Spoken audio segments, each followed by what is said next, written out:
আমাদের এই পল্লী বন্ধু হুসাইন মোহাম্মদ এরশাদ সাহেবের অনেক অবদান রয়েছে। উনি উপজেলা পরিষদ সৃষ্টি করেছিলেন, উনি শুক্রবার ছুটির দিন ঘোষণা করেছিলেন, সাভারে জাতীয় স্মৃতিসৌধ নির্মাণ করেছিলেন। ঐতিহাসিক আহসান মঞ্জিলের সংস্কারক ছিলেন তিনি। 9 বছরের শাসন আমলে এই দেশে অসামান্য অবদান রেখে গেছেন। এর মধ্যে যদি ভুল ত্রুটি থাকে, আল্লাহ তাআলা জন্য ওনাকে বেহেশত নসিব করে।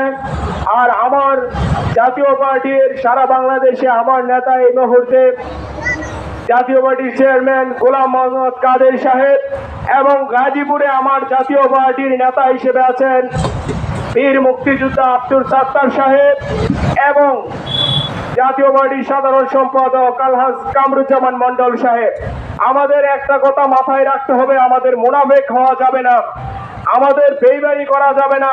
অনেক কষ্ট করে আমরা কিছুদিন আগে দেখেছি গাজীপুরে ব্যাপক উৎসাহ উদ্দীপনার মাধ্যমে আমাদের জাতীয় পার্টির সম্মেলন সম্পন্ন হয়েছে।